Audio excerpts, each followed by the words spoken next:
People are often quite concerned about installing wooden deck veneers.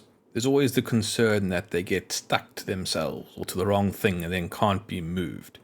There's actually a trick to deal with that, because in this video later on I do get myself into a little bit of trouble and I have to deal with that scenario. So if that's something that you've had to deal with before and didn't know how to get out of that situation, or just wondering how you can make installing a wooden deck veneer more easy, this is the video that is going to help you. But we have a little way to go before we get to that little mishap. For now, I'm just going to start with my standard method for installing wooden deck veneers. This is a Pontos wooden deck veneer. In my experience with Pontos wooden deck veneers, you do need to run a blade over the score lines to ensure that they are properly cut through.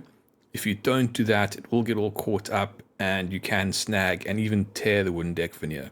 Just running a blade lightly over the score lines just helps ensure that it's going to come off the backing cleanly and not be stuck to offcuts. During this round of cutting, I'm not going to be removing every little detail on the deck. I'm only going to remove enough pieces to ensure that the deck section comes off without being attached to the excess that's around it, and to ensure that the large sections for the main armament barbettes are clear, because those are the structures that I'm going to be using to locate the wooden deck veneer on the deck before I stick it down. Anybody who has ever worked with wooden deck veneer knows that the glue on their back is incredibly sticky. You can handle it and it won't stick to skin too badly, but if it touches plastic, it grips very strongly, and if it touches itself, it's basically a permanent bond. Well, almost. We'll get to that in a bit.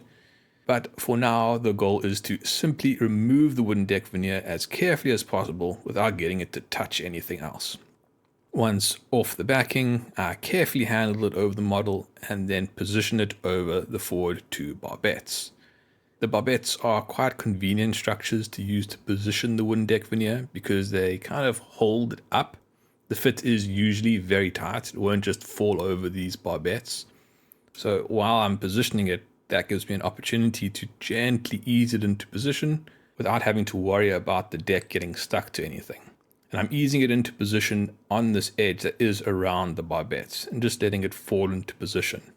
The tool that I'm using is just a super glue applicator. It doesn't need to be this. It just needs to be something that has a fairly smooth edge that you can use to gently push down the wooden deck veneer. And the more you push it down, the better it gets into position and the easier it moves. Of course, there is some risk that damage will be done to the paint. This paint has been drying for quite a while now, so I think it is quite strong.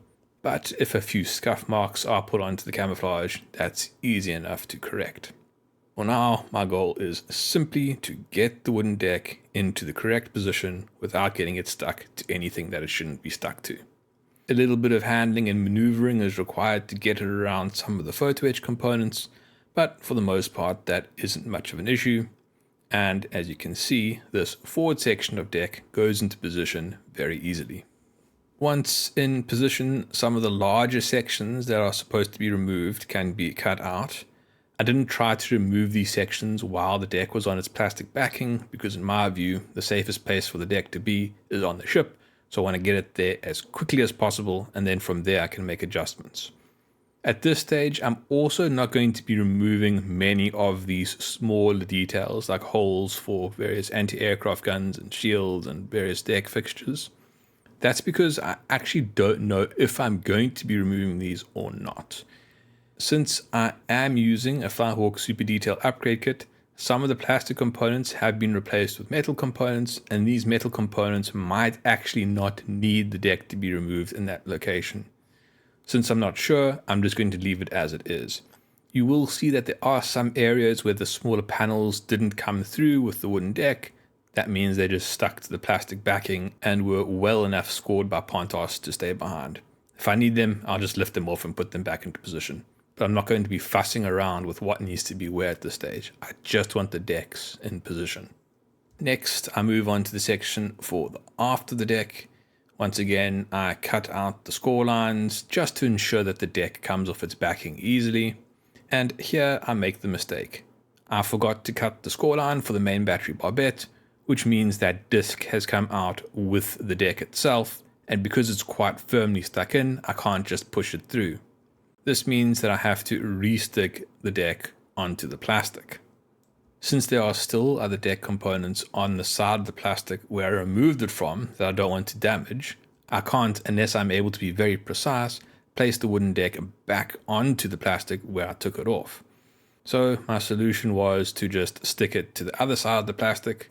Unfortunately, the other side of the plastic didn't have the same coating as the side that it was removed from, and I got that wonderful strong bond between the wooden deck veneers glue and the underside of the plastic which it came on. Now, at this point, trying to force the wooden deck veneer off of this plastic would absolutely damage it. It would tear it apart. It would not be able to handle it. The trick with the adhesive on the back of wooden deck veneers is that if you apply water to it, the adhesiveness loses its stickiness. And this is only temporary. As long as the glue is wet, it won't be sticky, but as soon as the water dries off, the stickiness will return. So that's what you see me doing here. I filled the pipette with water, used the pipette to apply water to the adhesive, and while the adhesive was wet, removed the wooden deck veneer from the plastic that it was bonded to. The now wet and not very sticky wooden deck veneer can be transferred to the model, positioned, and pressed into position. The process here is much the same, except without the risk of the wooden deck veneer pretty much sticking to anything. There is still at this point a little bit of stickiness, but you really do have to push it down quite hard for it to do anything. And if I wanted to move it, I could just literally pick it up with my fingers and reposition it. It's not sticking to anything in this state. But that's fine because this is temporary. Once the water has evaporated off, the stickiness will return. A few minutes later, that has happened, and you can see now I am able to get it to stick down a little bit better. It still isn't fully dry, but it is at least sticky enough to hold itself in position, and this is just going to get stronger over time. So I'm happy with that. If you are concerned about the wooden deck veneer lifting, I'm not, but if you are, you can always just put some additional adhesive, super glue, whatever it is, underneath the deck and then lay it on top of that once you have it in position. Moving on. The last big section of deck that needs to be installed is on the top of the first level of the superstructure. This is the section of deck that I am most concerned with. Not because it is complicated, but because it ties together some work that I did very early in the build, the construction of this level of the superstructure that has to sit on top of it. If you recall back then, it did require a fair amount of modifications to get things to align, and this is the point where I discover if everything has correctly aligned. After scoring lines, this time remembering to score the line around the main battery barbette, I lift the deck off of its backing and position it over the model. The installation of this section of decking goes much the same as for the forward section.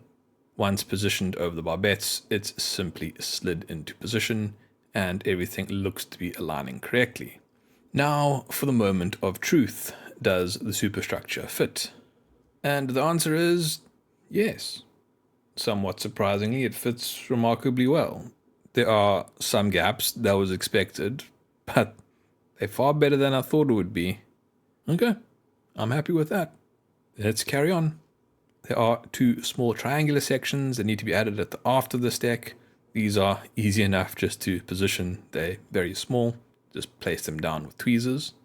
The last section of deck that needs to be added is this small section that sits after the conning tower above the officers' quarters.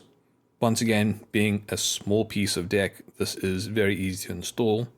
While putting it in position, it does appear to be a little bit too wide. Although while installing it, I wasn't worried about that because if it proved to be a problem, I could always just cut a section out of that narrow bit that connects the two sides together. But after massaging it down with the tool for a bit, it did sit nice and flat. So I was happy with the fit after all. Now that all the wooden deck veneers are safely on the model, I'm going to give you a little demonstration of just how effective water is at loosening the adhesive on these veneers. Here you see a section of veneer, the disc from the barbette that was stuck to the back of this plastic. As you can see, it is very well bonded down. It's not going to come off easily, not without damaging the component. I will now remove this component using water. The only tricky part of this process is to get started. You just need to get a little bit of water under one edge so that you can start lifting it up. Because this is a flexible piece of plastic, I can bend it back. But if you were doing this on a hard piece of plastic, you would just have to carefully lift up the edge of the deck veneer. Once you have a little bit of the deck up, squirt some water underneath it, and then start working your way out from that section. As you can see, as water is applied to the area, the adhesive loses its stickiness and it becomes easier to unstick the adhesive around it. It kind of snowballs. It starts slow but then builds up rapidly until it kind of just slops off very easily. The glue itself, though, is not being damaged. It's not like there's some horrible residue that's coming off. It's just losing its stickiness but staying where it needs to be. And as you can see, once it is completely removed, the stickiness is almost entirely gone. I can do the unthinkable. I can fold the section of wood veneer in half and have the adhesive touch itself, and look, it doesn't bond to itself. It's perfectly fine. So long as adhesive is wet, it will not be sticky. Once it's dried, it will become sticky, and as you can see, now that it's dry, I can stick it back onto the plastic and it bonds just fine.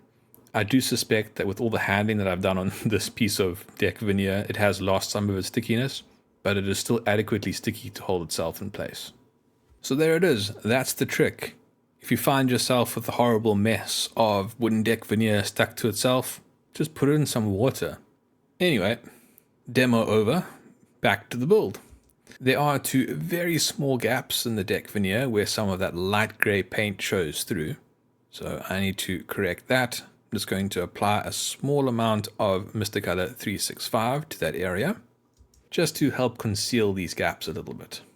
In addition to that, I also want to do a little bit of touch up with black paint.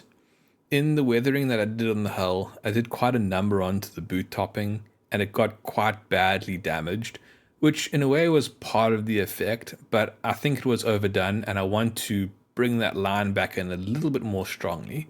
So I'm just going to mask off the top of the boot topping and respray that line. That's done quickly and easily enough. This paint is Tamiya XF1 flat black. The other more substantial area that requires some black paint is the inside of the funnel. This was also an area that I had neglected to paint in black. Initially, I tried to paint the inside of the funnel with the airbrush, but I abandoned that because I realized it was pointless and just difficult to do because, well, I don't need a good finish on the inside of the funnel, I just needed to be black. So I just took out a brush and slopped on a lot of black paint to ensure that there was good coverage and no light spots. During testing though, I did discover that I would need to close off some of the funnel. You can see into other cavities in the ship, and then I need to carefully, much more carefully at least, paint decks because there aren't obvious areas that demarcate the edge of where the funnel sits. So to make things a little bit easier, I took some styrene stock, created a panel and glued it in position. Once in position, I cut it to length and then painted it in black as well. The last thing to do was just to paint the mesh on the funnel cap. Initially I tried to just paint the bars themselves, but it quickly became apparent that it was going to be difficult to keep the paint in the right side of things, especially when I was trying to paint the bars at the very edge. So once again, I just gave up and basically brush painted the entire area. This meant that there was a little bit of paint on the wrong side of the funnel. So after letting it dry for a bit, I sanded it smooth, masked off the area, and then sprayed over it using Mr. Color 308, the light gray. After removing the tape and checking for defects, I'm quite happy with the results. It is nice to finally see the decks in the disruptive camouflage painted. There's still a long way to go. In the next video, I'm going to start gluing these components together and then fixing the seam lines between these components where they are glued together. That is probably going to take some time, and then after that is going to be the painting and finishing the construction of the main armament, the secondary armament, and the gun directors. If you don't want to wait for the scheduled release of videos and want to watch them when they are uploaded, consider becoming a channel member by clicking the join button below. If you would like to support the channel, like and subscribe, and as always, questions are welcome in the comments. Thank you for watching. Cheers.